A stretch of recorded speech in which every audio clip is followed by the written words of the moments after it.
Let me ask you something. Is there something in your life right now that you already know isn't working? It could be a habit, a pattern, a way you keep responding, and you've known about it for a while. If you're nodding, I want you to hold on to that for a second because here's what I want to offer you. Knowing something is not the same as noticing it. And that difference changes everything. Today, we are going to talk about the first step in the Better Way framework, which is notice. It's not the simplest step, but it is an important one. You cannot shift your mind without noticing that something needs to change. You cannot align your behavior if you haven't honestly examined where it all starts. So, today we are talking about what notice actually is and what it isn't, and how to actually start noticing things in your life. So, I believe that most of us spend a huge portion of our lives in what I call passive awareness. It's like the low hum in the background. It's like we have the sense that we know something isn't quite right. And kind of like, well, and it's not even just a sense, it's truly sometimes a knowing. So let's use exercise as an example. I know I should exercise. I know that I will be healthier cardiovascular wise, mental health wise, physically. I will be healthier. I know that, but I haven't done anything. I keep doing the same things that don't include exercise. Another example of knowing something would be I smoke cigarettes and I know they're bad for me. I know they're associated with cancer and cardiovascular issues, but I still smoke them. And I'm not speaking about myself, I'm just speaking in general. People who continue to smoke cigarettes after knowing the negative effects that they bring on. So, that knowing I like to call passive awareness because we know and we've known for a while, but nothing changes. So, passive is I'm just kind of here in the background and I kind of know and I'm just kind of laid back about it, right? So, notice in this framework is deliberate, it's conscious. You see it clearly enough that you can no longer pretend that it isn't there. Like I said before, once you see it, you can't unsee it. And passive awareness whispers. Notice is loud. So I like to think about it like this. We're eating outside at a restaurant, and we know there's bugs flying everywhere. And we know that there's like a chance that a bug could fly in our food, right? But we're still passively enjoying our meal. But the minute a bug is crawling in our food, you better believe we're going to notice it, right? It changes everything. It really affects us then. And that's the difference between passive awareness and notice. Notice is loud.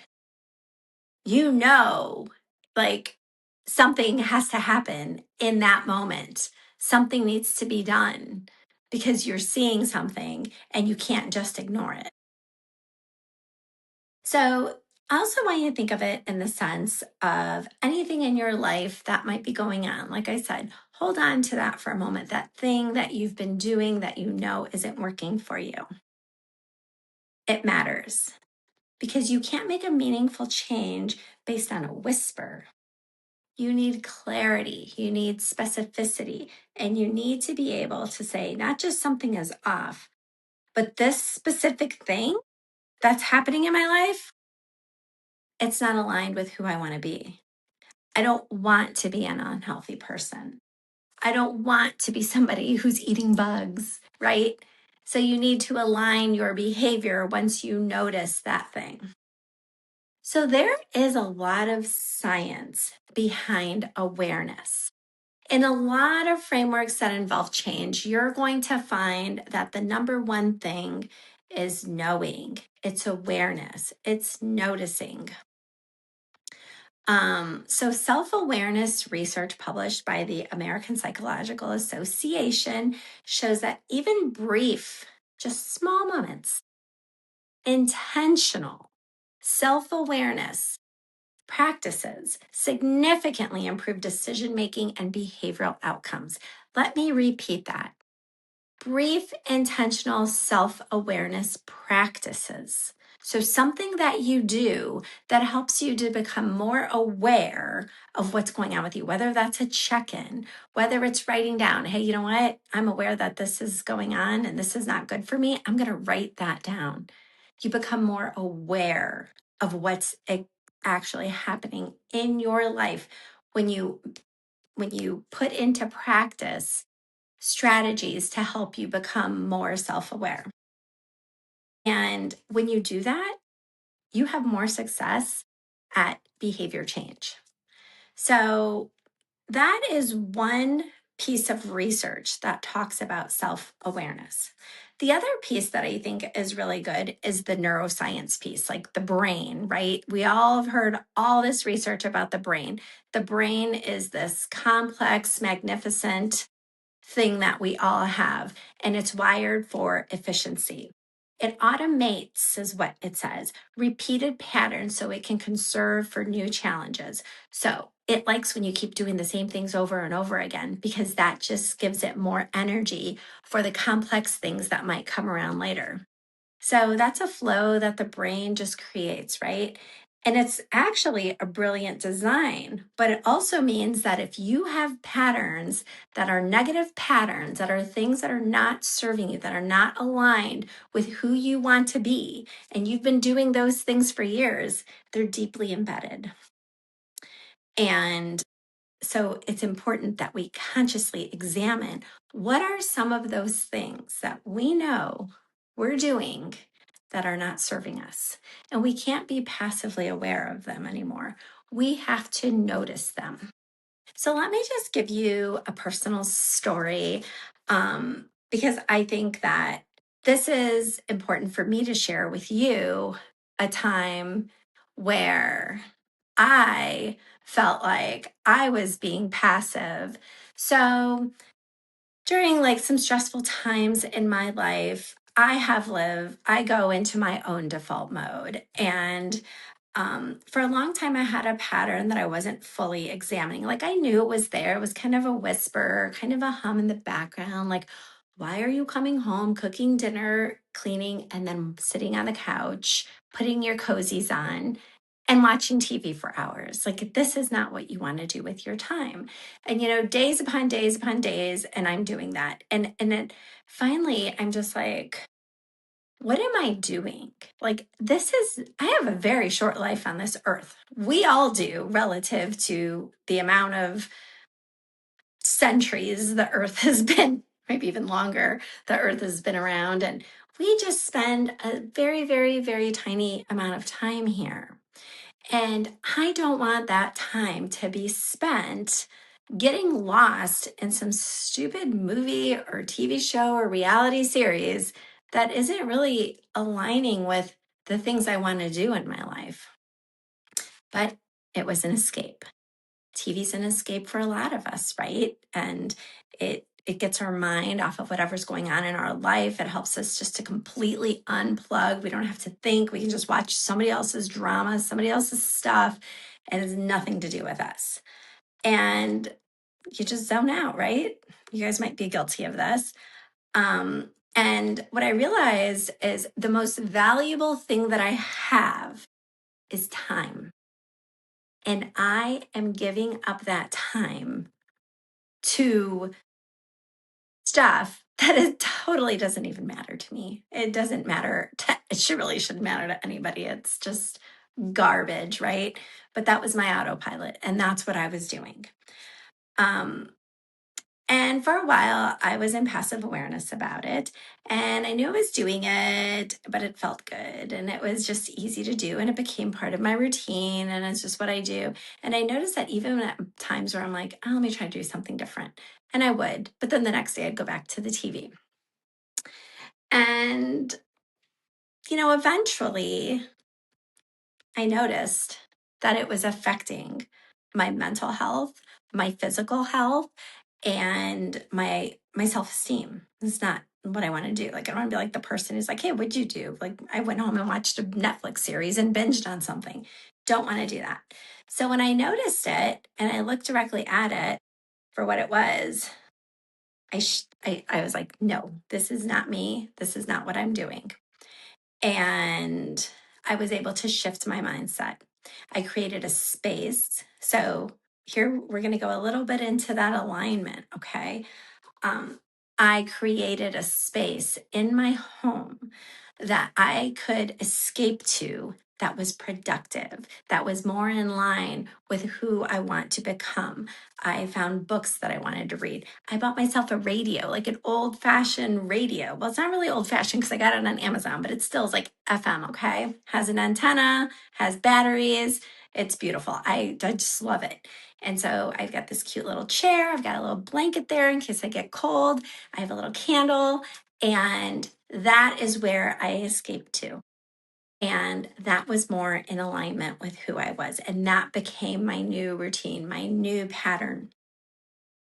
And of course, there were times where after work and I needed to do different things, I didn't always go there, but that became the go to. And if something deviated me from doing that on a certain evening, that was okay because that was my go to. That was my new comfort zone.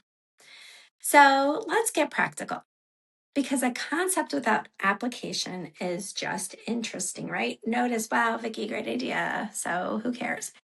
Well, we need to get practical. And I need to help you notice the things in your life and how it actually works. So, first thing we're going to do is we're going to create a pause. All right. You can't notice on the run. The whole point is to interrupt the autopilot, and that requires deliberate moment of stillness. It doesn't have to be long. It can be 60 seconds, but it has to be intentional. So at the beginning we said, is there something in your life that you know is not working? I want you to identify that thing that you know is not working. And I want you to take at least 60 seconds with it. Maybe as I said in the beginning, it's exercising. I know I'm not exercising. I know the reason why is because it's hard to get out of this pattern, blah, blah, blah, blah. Whatever it is, take a moment with that. Name that pattern specifically. So I notice I've been stressed. So when I'm stressed, I have a tendency to want to go to sleep. And so that's what I do after work. Instead of exercising, I sleep. So you want to be very specific about what it is that you're doing instead of the thing that you want to do or exactly what isn't working for you. What is the pattern behind that? What are the conditions that might be contributing to that? The more specific you are, the more useful the notice becomes. And, I feel like when you take that time to think about, to sit with it, to just not reject it, not ignore it, but just to sit with it, it starts to kind of become it does the work for you, right? It's like you're sitting with it, you're like, I don't like the way this feels, I don't like the way this sounds. I this is so much easier to just get rid of than to keep doing. And then you start to create a little bit of that motivation internally. um so step 3 is, so we have create a pause, name the pattern specifically, and then observe without judgment. Don't judge yourself for what you haven't done. Don't judge yourself for what you have done. We're all guilty of it. We're all a work in progress, but you're listening to this podcast and you're getting the tools to make the changes. So the moment that most people notice the pattern they don't like, they move straight into shame and self-criticism, right? Like, my God, what's wrong with me? Like, what have I been thinking? Like, why have I been smoking these cigarettes all these years? Or why have I allowed myself to get this unhealthy, et cetera, et cetera. That's not notice. That's a different kind of autopilot. Notice is neutral, right? So it's just noticing something like, okay, there's a fly in my food. I don't like that right now. I need to do something about it. And the fact of the matter is There's nothing wrong with any of us when we notice that we're doing things that aren't working for us. We're all, doing this life for the first time, and we are all still trying to figure it out. So give yourself grace. You cannot change anything until you sit with it and you say, that is part of what's going on with me. And now is the time to make that change. And that's okay because I'm willing to do the work to make the change. The only person that you ultimately ever answer to is yourself and your greater power, whatever that may be, if you have that. And finally, you have to ask your question. And it's not, how do I fix this? It's, is this pattern aligned with who I want to be? That is always where we want to, that's like our compass with everything we do. Is this who I want to be? Do I want to be the person who comes home from work, puts on her cozies and sits on the couch and watches TV? No, that is not who I want to be. And that's it. That's how you start noticing. You pause, you name the pattern, you observe it without judgment, and then you ask the question, is this who I want to be? So, as we move into next episode, we are going to talk about the next part of the framework, which is shift. But here's what I want to leave you with today. I don't want you to think that you're behind or something's wrong with you or you've been living in passive awareness about something. It's totally normal. We all do that. We all have those aha moments. Even Oprah has them. She always talks about them, right? The key to all of this is being open. You have to open your mind and your heart to the idea that there is a different way, or there's a new idea, or something that can be done that you've never done. And even if you've never done it, you don't need to be scared.